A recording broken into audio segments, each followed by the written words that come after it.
नमस्कार, जय हिंद, जय Bharat and welcome to Dev talks. This is Aadi Chint. मुझे पता है थोड़ी अभी ये इस टाइम पे पार्लियामेंट में कुछ डिस्कशन शुरू हो जाएगी पहलगाम के ऊपर। बट पहलगाम और भारत का जो ऑपरेशन सिंदूर का जो रिस्पॉन्स था, उसके ऊपर ऑलरेडी कुछ बड़े इंटरेस्टिंग से और बड़े अजीब से सवाल पूछे जा रहे हैं। कई ऑपोजिशन के लीडर्स तो यहाँ तक बोल रहे हैं कि भई इसका एविडेंस क्या है कि पाकिस्तान ने करा है? क्या ये सवाल उचित है? क्या ये सवाल पूछने के लिए हमारे को इतनी अभी तक समझ में नहीं आया है कि टेररिज्म कहाँ से आता है इस दुनिया के अंदर, इस देश के अंदर? क्या ये सवाल एक पॉलिटिकल ऑपर्चुनिज़्म को दिखाने के लिए है कि भई हम राजनीति के अंदर कोई एक मौका मिले उसमें चौका मारने की कोशिश करेंगे? क्या है इसके पीछे? देखिए 2-3 चीज़ें हमको समझनी पड़ेंगी। सबसे पहले आप देखें कि अभी सडनली चीज़ें ये कुछ लोगों ने, कुछ सो कॉल्ड मिनिस्टर्स ने, कुछ सो कॉल्ड लीडर्स ने, पहले तो मैं उनको लीडर नहीं मानता, दे आर मिनिस्टर्स। इन लोगों ने एक डिमांड रखी है कि पहलगाम के बारे में हमारे पास कोई अभी तक पुख्ता सबूत नहीं आया है और यहाँ तक कि पंगा ये है कि बाहर कई जो सो कॉल्ड एनालिस्ट हैं, कश्मीर के बारे में जो बात करते हैं, by the way Hindu analyst हैं, ये बोल रहे हैं कि अभी तक सवाल क्यों नहीं पूछे जा रहे कि पहलगाम के हत्यारे थे, वो कहाँ हैं? ऑल्दो ये सवाल एक वैलिड सवाल है, इसके अंदर कोई बात नहीं है। लेकिन ये जो कनेक्शन ऑफ एविडेंस की जो बात कर रही है कि आप भैया आप हमको एविडेंस क्यों नहीं देते कि पाकिस्तान ने किस तरह ये पहलगाम करा है, ये सवाल बड़ा इंटरेस्टिंग है। पहले ये रीक करता है एक पॉलिटिकल अपॉर्चुनिज्म कि भई ये कहीं मौके पे चौका मारने की हमको कोई कुछ ना कुछ एक मौका मिल जाए, ताकि गवर्नमेंट के साथ-साथ हम गवर्नमेंट को ज़रा एक झटका मार सकें। अब गवर्नमेंट के साथ-साथ जो देश को और अपनी आर्म्ड फोर्सेस को झटका लग रहा है, उसके बारे में कोई सोचता नहीं है।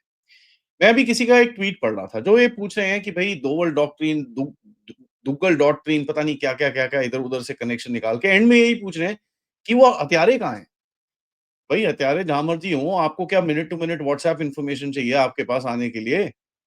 यू मस्ट अंडरस्टैंड एंड इसके ऊपर काफ़ी लोगों ने बड़ी क्लियरली बात करी है कि ये हत्यारे were basically SSG commandos. I won't be particularly very surprised कि अगर ये एक्सफिल्ट्रेट हो चुके हों यहाँ से। देखिए, ये एक बहुत बड़ा ऑपरेशन इन लोगों ने करा था एंड यहाँ पर आप इस चीज़ को थोड़ा-सा समझना और पड़ेगा आपको कि भई यहाँ पर इनकी लोकल रिक्रूटमेंट डाउन है। तो अगर लोकल रिक्रूटमेंट डाउन है, that means they are actually sending their retired service people to do all this kind of stuff. तो यार भैया उनकी एक्सफिल्ट्रेशन भी तो प्लान करी होगी। नाउ देखिए ये चीज़ इन लोगों को इनके बस में नहीं है और न अगर तो बस में हो भी, लेकिन ये समझना नहीं चाहेंगे कि भाई दीज़ आर सेंसिटिव थिंग्स। जब तक आर्म्ड फोर्सेस की तरफ से कोई इसके ऊपर स्टेटमेंट ना आए, इसके ऊपर डिस्कशन करना आपके पास अगर कुछ इन्फॉर्मेशन है तो दीजिए, अगर नहीं है तो फिर रहने दीजिए। Let the security forces handle what they are doing. दूसरा देखिए भारत ने जो ऑपरेशन सिंदूर करके यहाँ पर बड़ा एक क्लियर पैटर्न जो दिखाया है, जिसके अंदर आप ये सबूतों की, एविडेंस की डॉसियर बना के दुनिया में बेवकूफ़ों की तरह घूम नहीं रहे। आपने अपने आप को एक असर्ट करा है एज़ अ रीजनल पावर, जहाँ आपने बोला है कि साहब अगर आप मेरे ऊपर कुछ करोगे, we will give it back to you and we will hit back where it hurts really hard. आपने वही चीज़ करी है। आपने उठा के उनको जो मारा है, ये तो आपके सामने ही है। ऑपरेशन सिंदूर के जो रिजल्ट्स हैं पाकिस्तान के ऊपर जो चीज़ें हुई हैं, ये तो इसके ऊपर तो काफ़ी डिस्कशंस हम कर चुके हैं। लेकिन इस चीज़ में आपको ये समझ में आनी चाहिए, this is a different way of approaching the entire game. पहले आप डॉसियर बना के घूमते रहते थे दुनिया में, डॉसियर एविडेंस दे रहे हो पाकिस्तान को, पाकिस्तानी टीम्स को यहाँ बुलाते थे, उनके कोर्ट कचहरी के चक्कर के अंदर आपको बड़ा विश्वास होता था, आपको वही चीज़ें करनी है, तो भाई साहब ये आज उसका दिन नहीं है। और ये चीज़ देखिए अब कितनी बारी गवर्नमेंट गवर्नमेंट या आर्म फोर्सेस या कोई कोई भी कुछ बोले, लेकिन जो आप बोल सकते हैं कि भई जो पॉलिटिकल एडवांटेज लेने के लिए जो ऐसे-ऐसे स्टेटमेंट दिए जाएँगे, इनको रोकना तो बिल्कुल मुश्किल है। इनको रोकना मुश्किल है, लेकिन इनको रिजेक्ट करना बहुत ही आसान है। इस वीडियो के तौर पे मैं बड़ा क्लियरली इन चीज़ों को रिजेक्ट करता हूँ। क्या आप ये बोल रहे हैं कि हमारी आर्म फोर्सेस के पास एविडेंस नहीं है पाकिस्तान के बारे में? क्या आप ये बोल रहे हैं कि पाकिस्तान टेररिज्म नहीं करता? क्या आप ये बोल रहे हैं कि साहब पाकिस्तान ने ऑपरेशन सिंदूर के बाद भी कोई टेररिस्ट कैंप नहीं बनाए हैं? वेल इसका पुख्ता सबूत तो मैं आज रात को 10 बजे आपको दूँगा, जहाँ पर पाकिस्तान की नई एक डॉक्ट्रिन जिसको एक माइक्रो कैंप डॉक्ट्रिन का नाम दे रहे हैं लोग, उसके बारे में मैं आपको डिटेल में डिस्कशन करूँगा और मैं आपको बताऊँगा कौन-कौन बंदे इन्वॉल्व्ड हैं, कहाँ-कहाँ कैंप्स बनते हुए इंटेलिजेंस आ रही है और क्या-क्या चीज़ें हमको दिख रही हैं। तो साहब अगर मेरे को ओपन सोर्स में इतनी सारी इंटेलिजेंस मिल सकती है, तो अगर कोई ये सवाल पूछे कि भई इसका कोई एविडेंस नहीं है, तो इसके बारे में तो पीछे कोई एक मोटिव बैठता है। मैं एक ही चीज़ यहाँ पर सवाल पूछूँगा कि आपको याद होगा जब 2008 हुआ था, उसमें एक हिंदू टेरर का एक नैरेटिव चला था। आज वही लोग ये सवाल दोबारा पूछ रहे हैं और इनके सवालों का जवाब जो है, वो हमारी मीडिया और हमारी चीज़ें सब कुछ उठा रही हैं। इनको कोई ये काउंटर क्वेश्चन नहीं करता कि साहब आपने जो एक नैरेटिव दिया था उस टाइम पे, एविडेंस बेस्ड आपने तो किताबें लिख दी थी कि ये तो हिंदू टेरर है। इसके बारे में आप आज क्यों नहीं बोलते कि साहब वो गलती हो गई थी हमसे?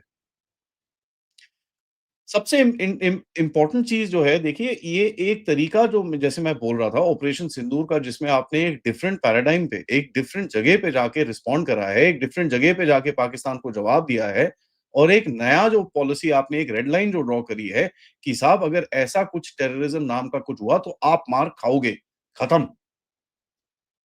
क्योंकि दुनिया को और हर किसी को पता है कि टेररिस्ट का एक ही सोर्स है, दैट इज़ पाकिस्तान। चाहे आज अमेरिका के प्रेसिडेंट बिठा के आसिम मुनीर को लंच या हेड मसाज ना दे दें, कोई फ़र्क नहीं पड़ना चाहिए उसके अंदर। आपके नैरेटिव को उससे क्या फ़र्क पड़ता है? देखिए, अगर आप दुनिया के अंदर दुनिया क्या सोचेगी इन चीज़ों के ऊपर फँसे रहेंगे, तो फिर फँसे ही रहिए वहाँ पर। भारत आज आगे निकल गया और भारत ये नहीं सोचने वाला कि दुनिया क्या बोलने वाली है। आपने म्यांमार में एक्शन लिए, क्यों नहीं बोले ये लोग कुछ? क्या एविडेंस है आपके पास इन चीज़ों का? आपने एविडेंस दिखाया कहीं पे? आपने तो ये तक बोल दिया हमने तो स्ट्राइक करा ही नहीं। भैया कोई अनाथ आदमी, कोई ऐसा कोई ड्रोन उड़ता-उड़ता आया, उसने स्ट्राइक करके चले गए, हमको तो कुछ पता ही नहीं है इसके बारे में। देखिए, ये एक असर्शन ऑफ पावर होती है, लेकिन इन लोगों को ये समझ नहीं आएगा क्योंकि देखिए, एक चीज़ तो ये है कि ये समझना चाहेंगे नहीं और दूसरी चीज़ ये है कि ये अगर कोई इनको समझाए भी, तो ये बोलेंगे, "नहीं जी, आप झूठ बोल रहे हो।" तो how can you bang your head with such kind of people? And यही सवाल आप देखेंगे कि भई, ये जो डिपोर्टेशंस है, ऐसे ही सवाल पूछे जा रहे हैं वहाँ पर। तो मेरे हिसाब से आपको अपना नैरेटिव रखना है, उसके बाद जो बोलता रहे उसका कोई फ़र्क नहीं पड़ना चाहिए आपको। यहाँ पर जो एक सोशल मीडिया के अंदर काफ़ी एक वो चलता है कि जी, आपके पास फ्रेंडली प्रेस होनी चाहिए, दुनिया आपके साथ खड़ी होनी चाहिए। यार दुनिया किस पावर के साथ खड़ी है? Do you think China is very popular with in the world? America is very popular in the world? Israel is very popular in the middle east? साहब एक जब एक्सर्शन ऑफ पावर होती है ना, जब आप किसी को डोमिनेट करना चाहते हो, वो पॉपुलैरिटी कॉन्टेस्ट की तरफ नहीं जा रहे आप, कोई ब्यूटी पेजेंट का कॉन्टेस्ट नहीं जीत रहे कि भैया सब कोई मेरे को पॉपुलर करेगा, ये कोई इलेक्शन नहीं है। This is not election, this is military operations. You don't necessarily need to be popular when you hit someone. You will never be popular when you hit someone. और जिस तरह से हमने मारा है और जिस तरह से चाइना के वहाँ पर जो रिएक्शन आ रहा है, अमेरिका से जो रिएक्शन आ रहा है, that should tell you enough कि क्या हो रहा है यहाँ पर। अब क्या सीक्रेट ऑपरेशंस और जो हिडन ऑपरेशंस हैं उसके बारे में आके आपको डिटेल में प्रेजेंटेशन चाहिए, जैसे हम इस चैनल के ऊपर करते हैं। भैया हम तो ओपन सोर्स से कर रहे हैं, गवर्नमेंट तो नहीं देने वाली इसके चक्कर में।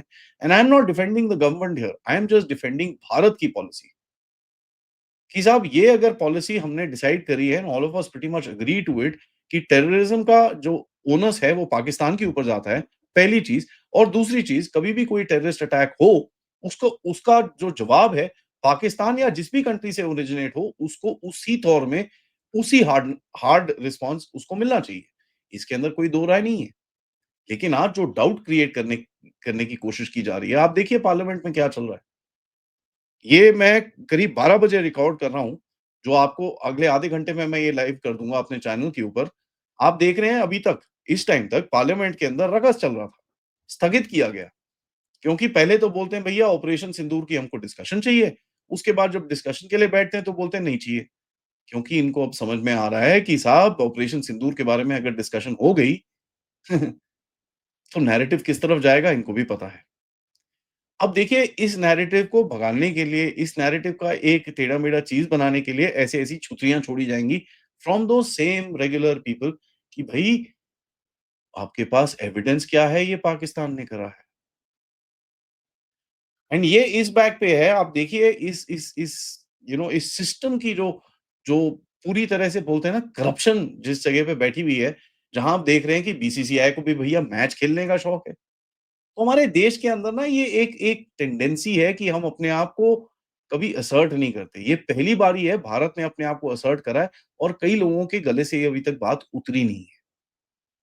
पॉइंट इज जस्ट दैट कि अभी तक ये जो चेंज पॉलिसी है आपकी, ये समझ में लोगों के नहीं आई है और ये आपके बीसीसीआई जैसे ऑर्गेनाइजेशंस को भी समझ में नहीं आई है कि भाई this is a new way of thinking. आप दुनिया के ओजी अगर हम बैकआउट कर गए एशिया कप से, तो क्रिकेटर्स क्या सोचेंगे? सोचने दो जो सोचना है। नहीं आना उनको आईपीएल के अंदर मत आने दो, डज़न्ट मैटर, हम अपने आप खेल लेंगे। This is the richest IPL in the world. Do you think हमको इनसे इनसे बोलना पड़ेगा आने के लिए? Just because advertisers revenues and आपकी जो व्यूअरशिप रेवेन्यूज़ को बढ़ा करने के लिए आप लोग ये चीज़ें करते हैं। ठीक है? अब इसके अंदर गवर्नमेंट क्रैकडाउन करेगी तो सारे एक ना ऐसा गंदा-सा फेस बना के बैठ जाएँगे कि जी हमने तो हाँ, नहीं this was a scheduling some technical issue, हम तो देख रहे थे। अपने आप इनको समझ में नहीं आता every time the government needs to crack down और every time the people need to crack down. And देखिए ये एक टेंडेंसी है भारत की, ये एक थॉट प्रोसेस है जो अभी तक था, ये बदलना पड़ेगा। एंड ये जो आप स्टेटमेंट्स देख रहे हैं जहाँ पर लोग बोल रहे हैं कि भई एविडेंस नहीं है, हमने भारत पाकिस्तान के साथ वॉर तो कर ली, एविडेंस नहीं है हमारे पास। अभी आप एक टेंशन भरे सिनेरियो के साथ बैठे हो विद अ न्यूक्लियर वेपन। इससे ज़्यादा सुनना हमारे लिए मतलब it should not be real, but this is actually happening. और ये एक पूरी तरकीब है किसी तरह से इस पूरे गेम को ऊपर-नीचे करने के लिए क्योंकि इन सबको पता है कि इस नए भारत के नैरेटिव से एक पॉलिटिकल फ़ायदा ऑब्वियसली मोदी साहब उठाएँगे, क्यों नहीं उठाएँगे? अब उन्होंने एक डिसीज़न लिया है, उसके ऊपर वो खड़े होंगे तो वो पॉलिटिकल फ़ायदा तो उठाएँगे उसका। अब वो उठाएँगे इसके बीच में इनको थोड़ा पंगा है। तो उस पंगे को चंगा करने के लिए ऐसे-ऐसे स्टेटमेंट्स आएँगे आपके पास। ये बड़ा इंटरेस्टिंग है, अब ये स्टेटमेंट्स उठाए जाएँगे वेस्टर्न मीडिया की तरफ से। वहाँ पर लिखे जाएँगे ऑप-एड, वहाँ पर लिखे जाएँगे आर्टिकल्स और उन आर्टिकल्स के ऊपर एक नैरेटिव बनाया जाएगा that India is becoming more and more aggressive. भाड़ में गया।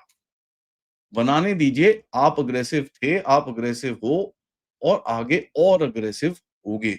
इसमें हमको एक प्राइड फील होना चाहिए रादर दैन कि हमको शर्म आए। थॉट प्रोसेस चेंज करना है।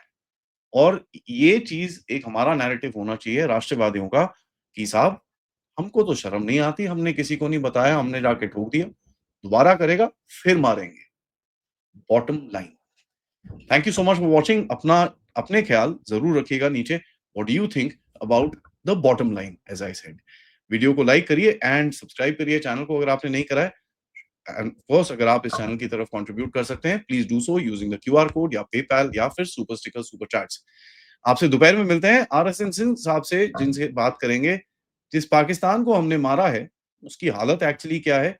सर आज चिट्ठा पतरा उसका खोलने वाले हैं। नमस्कार, जय हिंद, जय भारत।